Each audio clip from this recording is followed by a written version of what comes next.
Hello guys, आज से हम स्टार्ट करने वाले हैं सिंपल ट्रिक्स के साथ क्वेश्चन जल्दी से जल्दी कैसे किया जा सकता है और एमसीक्यू को कितना जल्दी किया जा सकता है। तो आज हम पढ़ेंगे, हमारा टॉपिक है कॉम्प्लेक्स नंबर।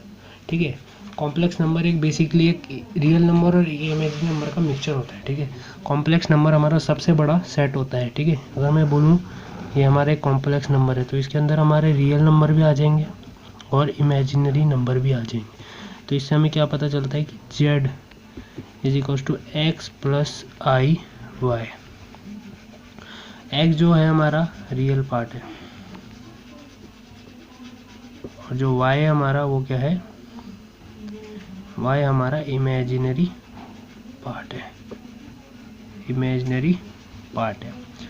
ठीक है, तो कॉम्प्लेक्स नंबर के अंदर हमें पता कैसे चलेगा कॉम्प्लेक्स नंबर कि ये इमेजिनरी पार्ट है। जिस चीज़ में आयोटा लगा हो उस चीज़ को हम इमेजिनरी पार्ट बोलेंगे। ठीक है, आयोटा क्या होता है, आयोटा कुछ नहीं होता है, रूट के अंदर जब -1 हो जाता है तो इसको हम आयोटा बोलते हैं। ठीक है, इसका स्क्वायर कर दो -1 आ जाएगा, इसका क्यूब कर दो आयोटा स्क्वायर इंटू आई, आयोटा स्क्वायर की वैल्यू -1 इंटू आई तो माइनस आयोटा आ गया। ठीक है, आयोटा की पावर 4 कर दो तो आयोटा स्क्वायर की पावर स्क्वायर मतलब -1 की पावर स्क्वायर डेट इज़ 1। ठीक है, तो हमें पता चल गया आयोटा स्क्वायर को हम क्या बोलते हैं -1, आयोटा क्यूब को हम क्या बोलते हैं माइनस आयोटा और आयोटा की पावर 4 को क्या बोलते हैं 1। तो अगर हम इन चारों कॉन्जिक्यूटिव का हम सम करेंगे तो क्या आएगा, आयोटा से आयोटा कटा तो 0 आएगा। तो इसीलिए हमारा रूल होता है आई की पावर n प्लस आई की पावर n प्लस 1 प्लस आई की पावर n प्लस 2 प्लस आई की पावर n प्लस 3। अगर हमारे कोई भी 4 कॉन्जिक्यूटिव नंबर आते हैं आयोटा की पावर में तो उनका सम हमेशा 0 होता है। ठीक है, ये चीज़ आपको हमेशा याद रखनी है। ठीक है, अगर हम बात करें x प्लस आई वाई की, ठीक है, अगर हमारा z 0 हो जाए, इमेजिनरी पार्ट ऑफ z मतलब y 0 हो जाए, ठीक है, तो मतलब हमारा क्या बचेगा, सिर्फ x बचेगा। तो इसको हम क्या बोलेंगे, रियल पार्ट बोलेंगे। ठीक है, तो हम क्या बोल देंगे, हमारा जो कॉम्प्लेक्स नंबर है वो रियल है पूरा, तो हम इसको बोलेंगे, इस कॉम्प्लेक्स नंबर को हम बोलेंगे purely real number, purely real number.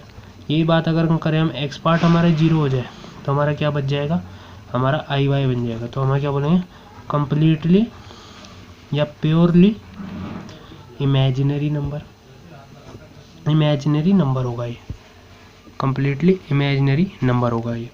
अब हम बात करते हैं जीरो की। जो जीरो है हमारा वो प्योरली रियल भी है प्लस प्योरली इमेजिनरी भी है, प्योरली इमेजिनरी भी है। ठीक है, और सबसे बड़ी बात, complex number can never be compared. जो कॉम्प्लेक्स नंबर होते हैं, अगर मैं बोलूँ कॉम्प्लेक्स नंबर होता है जैसे Z1 एक है Z2 एक है, मैं बोलूँ ये दोनों इक्वल है, ये भी नहीं कर सकते हम। ठीक है, Z1 is greater than Z2, ये भी नहीं कर सकते। Z1 is less than Z2, ये भी नहीं कर सकते। हम इनको कंपेयर नहीं कर सकते, कभी भी कंपेयर नहीं कर सकते। ठीक है, ऐसा हो सकता है कि x प्लस आई वाई है और यहाँ पे दे दिया आपको x1 प्लस आई वाई 1, तो हम ये बोल सकते हैं कि x equals to x1 and y is equals to y1। बस इतना काम कर सकते हैं हम, इससे ज़्यादा कुछ नहीं कर सकते। ठीक है, हम इनको कंपेयर नहीं कर सकते वैसे। और हमारे बेसिक के लिए और तो कुछ ज़्यादा ज़रूरी इंपॉर्टेंट नहीं है। अब आती है हमारी बात, ठीक है, मल्टीप्लिकेटिव इन्वर्स की। मल्टीप्लिकेटिव इन्वर्स क्या होता है, multiplicative inverse of a complex number. तो मल्टीप्लिकेटिव इन्वर्स क्या होता है, एक ऐसा नंबर होता है जिसको अगर हम मल्टीप्लाई करें, जैसे z एक नंबर है तो Z1 से मल्टीप्लाई करके 1 आ जाए तो उसको हम क्या बोलेंगे, उसका मल्टीप्लिकेटिव इन्वर्स बोलेंगे, उस Z1 का मल्टीप्लिकेटिव इन्वर्स बोलेंगे। ठीक है, उस नंबर का। तो ये हमारा मल्टीप्लिकेटिव इन्वर्स है z का, अगर उन दोनों को मल्टीप्लाई, तो हमने क्या किया, बेसिकली डिवाइड कर दिया उसको, तो हमारा z क्या बनेगा, Z1 हो जाएगा a/a square plus b square, अलग से बता रहा हूँ, plus iota minus b/a square plus b square. अगर हमारा z क्या है, a प्लस आयोटा b। ठीक है। तो इस पार्ट को हम उसका मल्टीप्लिकेटिव इनवर्स बोलेंगे, ठीक है। अगर मैं यहाँ से ऐसे लिखूँ तो 1/Z1 भी बोल सकता हूँ मैं, ठीक है। अब ये फाइंड कैसे किया इसकी, उस पर हमें ज़्यादा जाने की ज़रूरत नहीं, सिंपल ये बेसिक्स हम याद कर लेंगे। अब हम सबसे इम्पोर्टेंट जो है जिस पर क्वेश्चन बहुत ज़्यादा अराइज होते हैं, conjugate of a complex number, conjugate of a complex number. तो अगर हमारा कोई भी नंबर है z, complex number z is equals to a plus i b, ठीक है।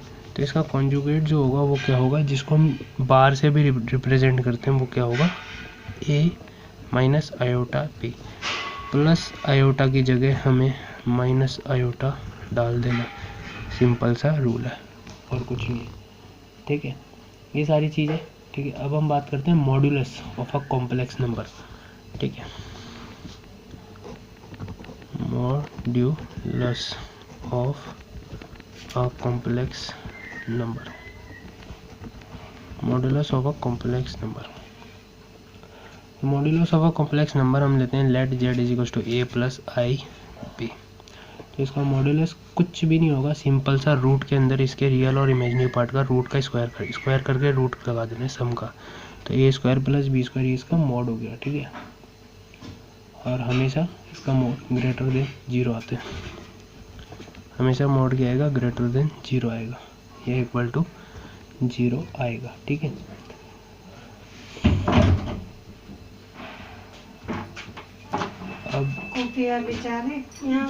अब हमें आगे पढ़ना है आर्गुमेंट एम्पलीट्यूड के बारे में।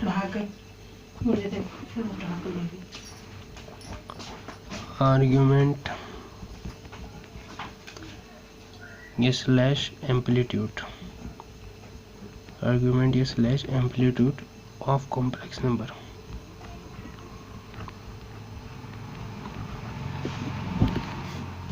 ऑफ कॉम्प्लेक्स नंबर, ठीक है। अगर हमारा कोई भी रिप्रेजेंट पहले हम करना सीख जाते हैं, जो हमारा एक्स एक्सिस होती है उसको बोलते हैं रियल एक्सिस, और जो हमारी वाई एक्सिस होती है उसको हम बोलते हैं इमेजिनरी एक्सिस, इमेजिनरी एक्सिस, ठीक है।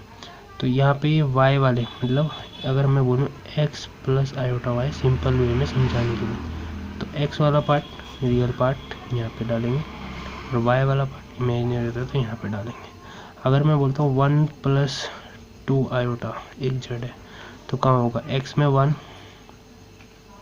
और वाई में पॉजिटिव 2, तो वो कॉम्प्लेक्स नंबर हमारा जेड डैश यहाँ पे इस पॉइंट को बोला जाएगा, ठीक है। तो हम ऐसे रिप्रेजेंट करते हैं, ठीक है। अब हम इसकी आर्गुमेंट की बात करें, अगर मैं ऐसे इसको ज्वाइन कर दूं तो ये जो एंगल बनाता है इसको हम क्या बोलते हैं, आर्गुमेंट या एम्पलीट्यूड, ठीक है। तो हम जैसे बात कर रहे हैं इस, सिंपली मैं बताता हूँ कि ये बना दिया हमने एक और, ठीक है। ये y हो गया, यहाँ पे x हो गया, ये जहाँ ज्वाइन किया ये वो कॉम्प्लेक्स नंबर हो गया, ठीक है, जो है x plus iota y join किया। ये जो एंगल है इसको बोलते हैं थीटा, ठीक है। जो थीटा है उसी को हम एम्पलीट्यूड बोलेंगे, क्या बोलेंगे, एम्पलीट्यूड। तो tan थीटा होगा क्या, ठीक है। tan थीटा लगाया जाए, ये 90 डिग्री है तो क्या होगा भाई, ठीक है, परपेंडिकुलर अपॉन बेस, ठीक है। परपेंडिकुलर पार्ट क्या है y, बेस क्या है x, तो tan थीटा हो जाएगा y अपॉन x, ठीक है। अब हम इसका मॉड कर देते हैं, थीटा के अंदर जाके हम tan inverse mod y by x करते हैं। मॉड इसलिए करते हैं ताकि थीटा निकालने में हमें प्रॉब्लम ना हो। तो ये जो आया इसी को हम बोलते हैं भाई simply argument of z, that is tan inverse root y by x, ठीक है। ये तो हो गई सिंपल सी बात। अब हमने जो निकाला ये यहाँ पे ये फर्स्ट केस का, तो सिंपली हमें ये हम ऐसा कर सकते हैं, लेकिन अब थोड़े 3 केस हो रहे हैं ना, 4 क्वाड्रेंट होते हैं, तो अब 3 केस हो रहे हैं हमारे। 30 3 केसों के पास में हम देखते हैं। अगर इसको लिया जाए, हमारा कॉम्प्लेक्स नंबर फर्स्ट क्वाड्रेंट में आता है, ठीक है। तो सिंपल सी बात है, जो हमारा थीटा आया वो थीटा ही रहेगा। अगर हमारा ये आता है तो हम क्या करेंगे, इसमें से पाए माइनस थीटा कर देते हैं, क्या कर देते हैं, पाए माइनस थीटा, क्योंकि ये यहाँ का बता दिया, हम फर्स्ट क्वाड्रेंट का बताते हैं। यहाँ पे आएगा अगर तो हम यहाँ पे कर देंगे थीटा माइनस पाई, यहाँ पे आएगा तो हम माइनस थीटा कर देंगे। ठीक है, सिंपल सा रूल है। अब इसको समझते हैं क्यों। इसका समझने के लिए सिंपल सी बात है, अगर हम मान लो कोई एंगल आ गया, थीटा वहाँ पे आ गया आपका 180, तो आपसे पूछा जाएगा प्रिंसिपल वैल्यू ऑफ आर्गुमेंट। हम ऐसा क्यों कर रहे हैं, तो ये सारी की सारी चीज़ें हम कर रहे हैं प्रिंसिपल वैल्यू के लिए। जो हमारी प्रिंसिपल वैल्यू होती है, कहती है कि थीटा भाई पाई हो सकता है, पाई से छोटा हो सकता है, या माइनस पाई से बड़ा हो सकता है। ठीक है, तो इनके बीच में जो वैल्यू रेंज करते हो प्रिंसिपल आर्गूमेंट में आती है। ठीक है, उसको हम बोलते हैं प्रिंसिपल वैल्यू ऑफ आर्गूमेंट। ठीक है, अगर क्वेश्चन आता है प्रिंसिपल वैल्यू ऑफ आर्गूमेंट, तो आप उसको चेंज करके पहले इसमें सेटिस्फाई करेंगे, जब भी आप इसको आगे लिख सकते हैं। ठीक है, अब हम बात करेंगे polar form of complex number. Polar, ठीक है, सिंपल सी बात है भाई, पोलर फॉर्म, इसमें ज़्यादा कुछ है नहीं। अगर आपका एक कॉम्प्लेक्स नंबर है z = x plus iota y, x plus iota y, तो z क्या हो जाएगा, r cos argument plus i sin argument, जिसको हम थीटा से रिप्रेजेंट करते हैं। ठीक है, r क्या होता है, x² प्लस y² होता है। ठीक है, r बेसिकली अगर रिप्रेजेंट किया जाए तो होता क्या है, उस पॉइंट का ओरिजिन से डिस्टेंस होता है x, y से। अगर मैं 0,0 से इस पॉइंट का डिस्टेंस निकालूं तो क्या आएगा, √x² प्लस y², तो यही r होता है। ठीक है, तो ये हमारा r होता है। तो आप इस फॉर्म में उसको लिख दोगे तो आपका सिंपली ये आ जाएगा। ठीक है, अब हम क्या करते हैं, डायरेक्टली अभी क्वेश्चन लगाने से पहले दो चीज़ें पढ़नी है हमें। एक बोलते हैं यूलर फॉर्म और एक बोलते हैं डी मोव्स थ्योरम। ठीक है, और उससे भी पहले हम पढ़ लेंगे स्क्वायर रूट। स्क्वायर रूट कैसे निकाला जाता है कॉम्प्लेक्स नंबर का। ठीक है, square root of a complex number कैसे निकाला जाता है। अगर हमें बोल दिया कभी भी √a प्लस माइनस IB निकाल के दिखाओ, तो हमें कुछ नहीं करना है, = प्लस माइनस तो आएगा ही। ठीक है, होल ब्रैकेट रूट के अंदर हाफ बार, यहाँ पे आप क्या लिखेंगे, r प्लस a, बीच में अगर आप ऊपर प्लस है तो यहाँ पे प्लस माइनस में इसके, ये इसके रिस्पेक्ट में प्लस इसका माइनस इसका। ठीक है, plus i √half r minus a। ठीक है, तो ये सिंपल वे में मैं बता रहा हूँ, और r आपको मैं बता देता हूँ क्या होता है, distance from origin a² plus b² होता है। ठीक है, ये तो आएगा ही आएगा, लेकिन ये इसके रिस्पेक्ट में ये है तो ये है। ठीक है, और इसके बाद थोड़ा सा मैं क्यूब रूट का बता देता हूँ आपको।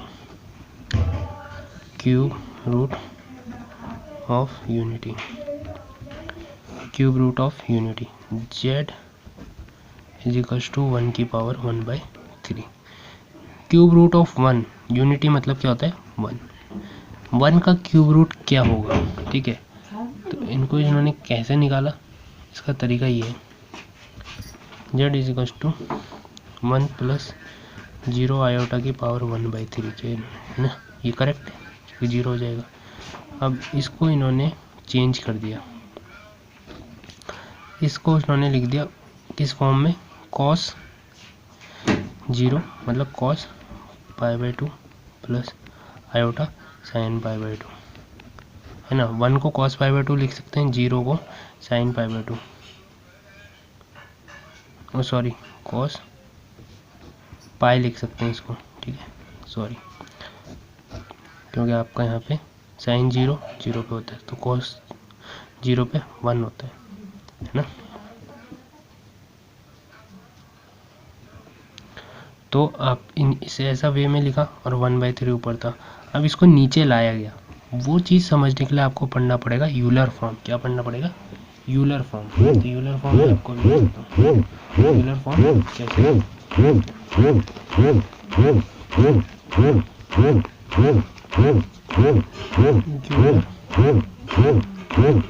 कुछ नहीं है, सिंपल है।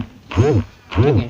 कॉस थीटा प्लस आई साइन थीटा को आप लिख सकते हैं ई की पावर आई थीटा, और कॉस थीटा माइनस आई साइन थीटा को आप लिख सकते हैं ई की पावर माइनस आई थीटा। ठीक है, ये एक यूलर फॉर्म हो गई। और अब हम पढ़ेंगे सिंपल से दूसरी फॉर्म जिसका नाम है D moves theorem. D moves theorem, ठीक है। ये कुछ नहीं, सिंपल सी बात है कि भाई आपका कॉस थीटा प्लस माइनस आई साइन थीटा है, इसकी पावर n है। तो आप n को अंदर भेज सकते हैं, cos n theta plus minus iota sine n theta. ये दो फॉर्मूले और इसकी बेसिस में आराम से आप सॉल्व कर सकते हैं क्वेश्चन को। और नेक्स्ट वीडियो में आपको बताते हैं, तो आप प्लीज़ सब्सक्राइब करके रखिए, और जो भी डाउट हैं वो कमेंट सेक्शन में लिखिए, और लाइक करना अगर आपको वीडियो अच्छी लगे। अभी स्टार्टिंग है तो अभी थोड़ी प्रॉब्लम आएगी, धीरे धीरे करके ये सारी सॉल्व हो जाएंगी और आपको बढ़िया कंटेंट मटेरियल प्रोवाइड होगा। Okay, let's take an exit.